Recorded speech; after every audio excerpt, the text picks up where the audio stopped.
नमस्कार सभी दोस्तों को। उम्मीद है कि आप सभी कुशल होंगे। तो आज मैं आपके लिए सामान्य ज्ञान से पॉल साइंस से कुछ प्रश्न लेके आया हूँ। आई होप कि आपको ये पसंद आएंगे। HP टेट और अन्य कॉम्पिटिटिव एग्ज़ाम में इनमें से पक्का 2-3 क्वेश्चन पूछे जाते हैं। तो प्लीज़ दोस्तों चैनल को सब्सक्राइब करना ना भूलें। तो शुरू करते हैं। पहला प्रश्न हमारा, पहला प्रश्न हमने लिया है लोकसभा से। आपको पता है हमारी संसद प्रणाली में, संसद में जो निम्न सदन है उसे लोकसभा कहा जाता है।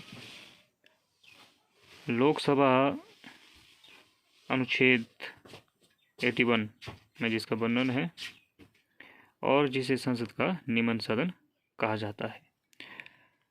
1954 में से हाउस ऑफ द पीपल के नाम से जानते थे।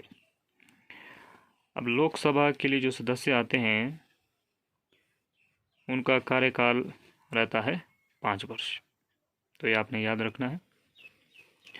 और जो न्यूनतम आयु लोकसभा के लिए जो सदस्य चुने जाते हैं वो रहती है 25 वर्ष।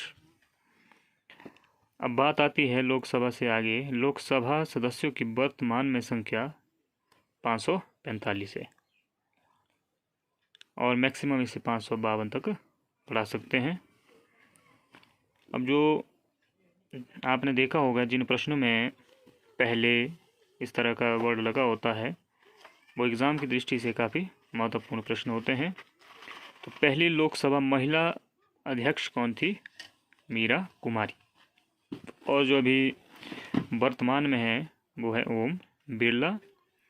और पहले जो लोकसभा अध्यक्ष है वो है GV मावलंकर।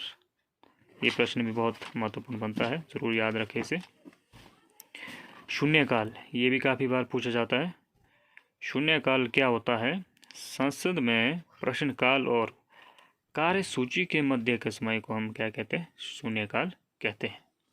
ये तो लोकसभा से जो पूछे जाने वाले कुछ महत्वपूर्ण प्रश्न। तो नेक्स्ट हम राज्यसभा, जो संसद का उच्च सदन जिसे कहा जाता है, और अनुच्छेद 80 में इसका वर्णन है। अब ये प्रश्न बहुत बार पूछा जाता है कि राज्यसभा के सदस्यों का कार्यकाल, क्योंकि मैक्सिमम क्या रहता है हमारे जहन में, ध्यान में, कि जो जितने भी हम ऐसे जनरली जब इलेक्शन देते हैं देखते हैं और दिमाग में रहता है कि 5 वर्ष का कार्यकाल होता होगा, लेकिन राज्यसभा के जो सदस्य होते हैं उनका जो कार्यकाल रहता है वो रहता है आपका 6 वर्ष। और उनकी न्यूनतम आयु कितनी रहती है? 30 वर्ष। ठीक है जी। और उपराष्ट्रपति राज्यसभा का प्रदेश सभापति होता है। और ये देखिए, इसको बड़ा ध्यान से देखना है आपने।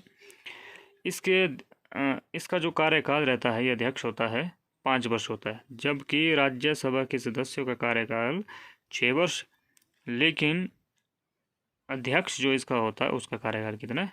5 वर्ष। नेक्स्ट आइए बढ़ते हैं। राज्यसभा के सदस्यों की संख्या वर्तमान में कितनी है? 245। और मैक्सिमम कितनी रहेगी? 250 तक इसे बढ़ाया जा सकता है। तो प्लीज़ दोस्तों कमेंट बॉक्स में ज़रूर लिखें कि वीडियो कैसा बना है। और आपसे फिर से हम आग्रह करेंगे, प्लीज़ सब्सक्राइब करना ना भूलें। आइए आगे बढ़ते हैं। जो हमारी संसदीय प्रणाली है, देखिए इस तरह के काफ़ी प्रश्न पूछे जाते हैं। संसदीय प्रणाली कहाँ से ली गई है, हमारे राइट्स कहाँ से लिए गए हैं, फंडामेंटल ड्यूटीज़ कहाँ से ली गई है, इनको आप ज़रूर पढ़ें। इनमें से एक प्रश्न पक्का आता है। हमने यहाँ सिर्फ संसदीय प्रणाली ली है क्योंकि हमने संसद के 2 निम्न सदन और उच्च सदन का वर्णन कर रहे हैं, तो इसलिए तो हमारी संसदीय प्रणाली वो ब्रिटिश संविधान से ली गई है।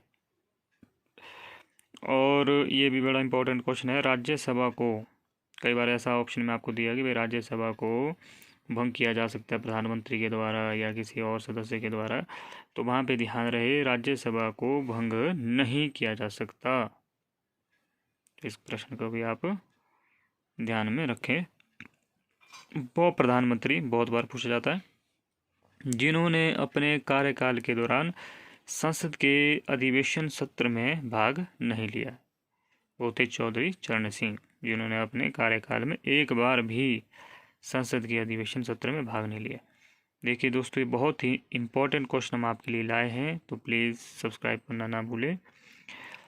और ये क्वेश्चन भी काफ़ी बार पूछा जाता है, संसद के दोनों सत्रों के बीच में कम से कम 6 महीने से अधिक का अंतराल नहीं होना चाहिए। तो इसका मतलब संसद के सदन जो होते हैं उनके बीच में अधिकतम अंतराल 6 महीने का होना चाहिए। इसका मतलब 2 बार बुलाया जाता है आपका ये संसदीय सदन सत्र। लोकसभा आयोजित करने के लिए अपेक्षित गणपूर्ति क्या रहती है? ये रहती है आपकी 1/10। और लोकसभा के, ये देखिए इम्पोर्टेंट क्वेश्चन, लोकसभा के निर्वाचित सदस्यों की अधिकतम संख्या, ये देखिए 530। आपने ऊपर देखा होगा, फिर दिमाग में रहता है कि लोकसभा के सदस्यों के वर्तमान संख्या 545, लेकिन आप देख रहे होंगे हम नीचे लिख रहे हैं लोकसभा के निर्वाचित सदस्य 530, क्योंकि जो 12 और आपके रहते हैं वो राष्ट्रपति के द्वारा चुने जाते हैं या फिर मनोनीत सदस्य होते हैं। आई होप कि दोस्तों आपको ये वीडियो पसंद आया होगा और ज़रूर इसे आप देखें, क्योंकि सारे प्रश्न महत्वपूर्ण हैं। और जैसा मैंने कहा कि जैसे यहाँ लिखा संसदीय प्रणाली कि भाई हमारे जो फंडामेंटल राइट्स हो गए, संविधान में संशोधन की प्रक्रिया भाई किस किस कंट्री से लिए गए हैं, ये क्वेश्चन भी पक्का उनमें से एक आता है। तो आई होप दोस्तों आपको वीडियो पसंद आया होगा। Thank you very much. और हाँ, प्लीज़ सब्सक्राइब करना ना भूलें। Thank you.